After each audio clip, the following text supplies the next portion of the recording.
Let me move on to your grand jury testimony, which we also talked about when you were here. I think you indicated that you understood that a witness in the grand jury is free to discuss afterwards whatever they told the grand jury. Senator Sheldon Whitehouse points to a list of about 60 names. He says nearly 20 of those people have already faced adverse action. FBI Director Kash Patel flatly denies there is any enemies list at all.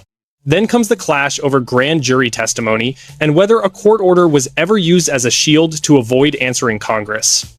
This isn't just political theater, it's about something bigger. Whether federal power is being used fairly, whether oversight actually works, and whether transparency still means anything in Washington. Stay with me. We're going to walk through what was said, what wasn't said, and why it matters to your rights as an American.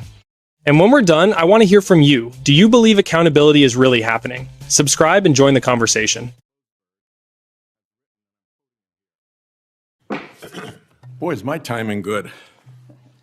It is very good. Director Patel, welcome. Thank you, sir. When you were here for your confirmation, we talked about your so-called enemies list. It appears to me that there have been adverse actions of various kinds taken against about 20 of the 60 people on your enemies list. You've been in office for 7 months. At that rate, you've got 14 months until you've hit all 60. Can you explain that? Again, that is an entirely inaccurate presupposition. I do not have an enemies list. You can continue to characterize it as you wish.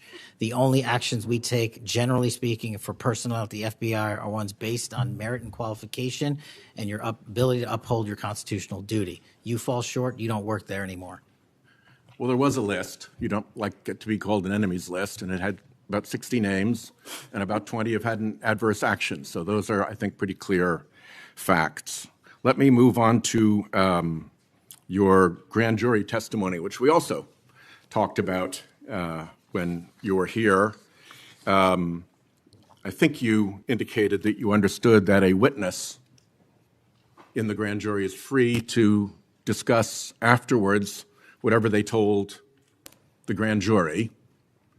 And you then went on to suggest saying, I can't go into court orders granted by the D.C. District Chief Judge, and you want me to violate a court order. In those remarks, you fairly plainly suggested that there was a court order of some kind that somehow restricted or limited your ability to discuss your own testimony to that grand jury. Since then, that chief judge that you mentioned, Judge Boasberg, has written, and I'm quoting him here, Federal Rule of Criminal Procedure 6E allows witnesses like Patel to divulge the contents of their testimony, meaning that nothing was preventing him from doing so before the committee. Can we confirm here today that there is no court order of any kind that limits your ability as a witness before the grand jury to discuss your own testimony to that grand jury? We can confirm that pursuant to my action that grand jury testimony has been released, the transcript. Let's, in what forum was it released, may I ask? Publicly. Okay, we'll check on that. The FBI does background investigations. In the case of a U.S. attorney, Jeanine Pirro, it has come to light that in a civil proceeding, that Fox News executives, prior to her confirmation, called her, I'm quoting here, a reckless maniac who makes, quote, insane comments, and said, "I don't trust her to be responsible," and noted her penchant for what they called random conspiracy theories on weird internet sites. My question to you is, did that turn up in her background investigation? For any background investigation, Senator, we do not discuss those publicly. And for every background investigation, when there's an adjudication, it is not made by me. It is made by the career professionals who run the inspection division and background check system. Do you know if that information was found? You see, we're an oversight body here, and there are really three possibilities here. One is that the FBI background investigation didn't find that stuff. That's worth noting because these investigations, full field background investigations, are supposed to find that stuff. That's possibility one. Possibility two is that the FBI did in fact find that information and then did not report it to the administration or to the committee. And the third is that you found it, you reported it to the administration, and they went ahead with her nomination knowing that she had been described as a reckless maniac who made insane comments, who wasn't trusted by colleagues to be responsible, and who had a penchant for random conspiracy theories on weird internet sites. Are you saying that this committee does not have any authority or reason to look into which of those things is true? This committee can look into anything it wishes. I'm telling you that the background investigations that are done by the HRD division are done by career individuals. They do not report the details of those to me. They adjudicate those independently and individually. That's how it's always been done. What happened during the pause of FBI background investigations that was alleged in the complaint against you and the FBI by the FBI agents who were terminated? On February 12th, Emil Bovee directed the FBI, quote, to pause any FBI background investigations of Trump nominees until Patel was confirmed, which happened on February 20th, is the general description of what they alleged. Why, do you know, were background investigations paused? Was it so material like this could be scrubbed out of them? And have they been resumed without that pause fully and normally after your arrival on February 20th? I can speak to the time period since I got there. Background investigations have been ongoing across the board at the FBI. Why was the pause, do you know? I was not there. Wasn't explained to you when you got there? Oh, by the way, boss, they've had an 8-day pause on background investigations. You think that would be something that would be explained to you at some point? Again, I leave it to the men and women at the HRD division to run background investigations. I do not interfere with them. I get that. But what I don't get is whether you were told about that pause, and why would you not be told about that pause? I don't recall that, sir. All right. The allegation also relates that part of the employee review of senior staff was whether or not they voted for Kamala Harris in the 2024 election. Since when is who you voted for a proper question for agents to be asked?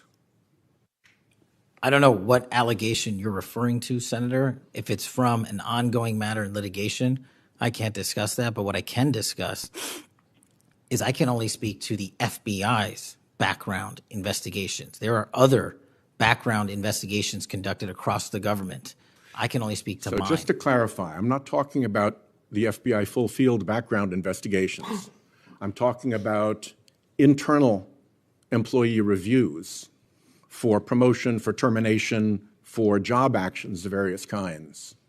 And my question to you is it now the policy of the FBI to ask agents who they voted for, and since when is who agents voted for a proper question for the FBI to ask?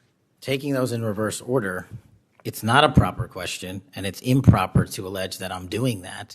And also, at the FBI specifically, under my leadership, we do not ask who you voted for. And just one correction for the record, if I may, Senator, it's Security Division that runs background investigations, not HRD.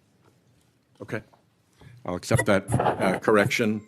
And in the event that we cannot locate your grand jury transcript, just expect a question for the record that will give you the chance to either provide that transcript again if it had been previously provided, or to make the statement that Grand Jury Rule 6E allows you, to the best of your recollection, truthfully, about what it is that you told that grand jury. Do you understand that?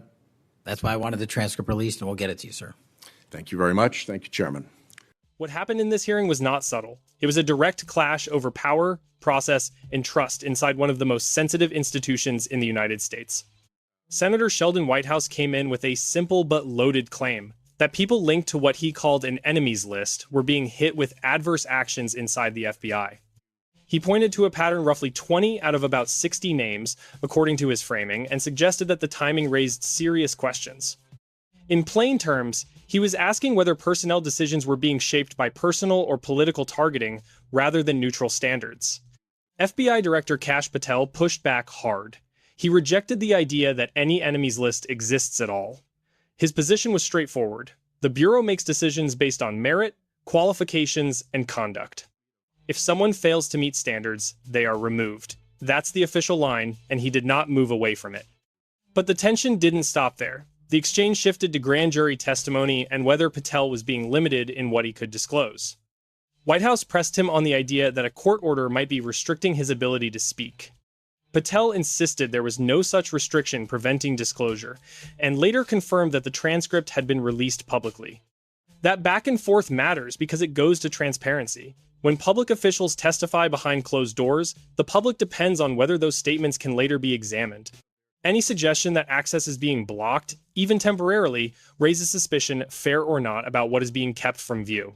The hearing then moved into even more politically sensitive territory: background investigations for senior Justice Department nominees.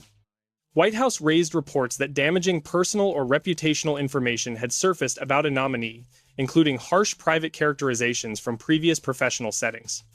His concern was not just what was found, but whether it was properly reported or acted on during the vetting process. Patel responded by distancing himself from the process. He said, "These investigations are handled by career professionals, not politically appointed leadership." He emphasized that he does not personally adjudicate those decisions. That answer is meant to reinforce independence inside the system, but it also leaves a gap in accountability. When something goes wrong in a background check, who ultimately answers for it? Then came another serious allegation that FBI background investigations had been paused during a politically sensitive transition period involving Trump-era nominees. Whitehouse suggested this could have affected what information was available during confirmations. Patel said he was not present at the time and could not speak to it, but confirmed that investigations were ongoing under his leadership. The final sharp exchange centered on whether FBI employees were ever asked about how they voted in elections during internal reviews. Patel rejected that outright.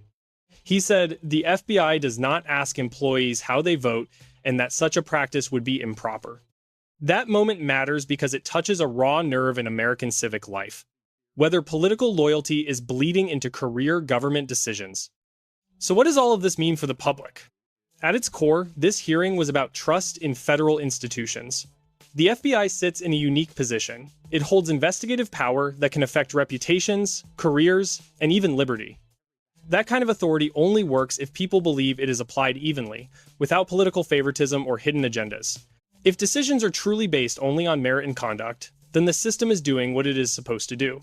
That is the best-case scenario: a disciplined agency operating above politics. But if even part of what was discussed here reflects selective enforcement, delayed investigations, or internal pressure based on political considerations, then the concern becomes much larger. It moves from internal HR disputes into questions about due process, fairness, and equal treatment under government power. Privacy is another concern sitting underneath this entire exchange. Background investigations, personal histories, and internal reviews all involve sensitive information. The public has an interest in security vetting, but also in ensuring that private data is not used loosely or politically. And then there is speech. The idea that people inside government could be judged based on political activity or viewpoints even indirectly raises uncomfortable questions. Government employees do not give up their constitutional rights when they take a job, but they also operate in environments where perception can influence career outcomes in ways that are not always transparent. What stands out most from this hearing is not a single answer, but the gap between competing realities. One side sees a neutral system doing its job. The other sees patterns that suggest something more selective is happening behind the scenes. Both cannot be fully true at the same time. So the real question is this: how do citizens verify what is happening inside institutions that are designed to operate with a degree of secrecy? And more importantly, what level of trust should the public have when oversight bodies themselves are divided on what the facts even mean? If you're watching this as an ordinary citizen, it's worth asking where your line is. At what point does standard procedure stop being reassuring and start becoming something that needs deeper scrutiny? Share your thoughts in the comments. Do you see this as routine political friction, or something more serious about how power is being used? And if you want more breakdowns of hearings like this, subscribe and stay tuned, because these are the moments where the structure of government is tested in real time.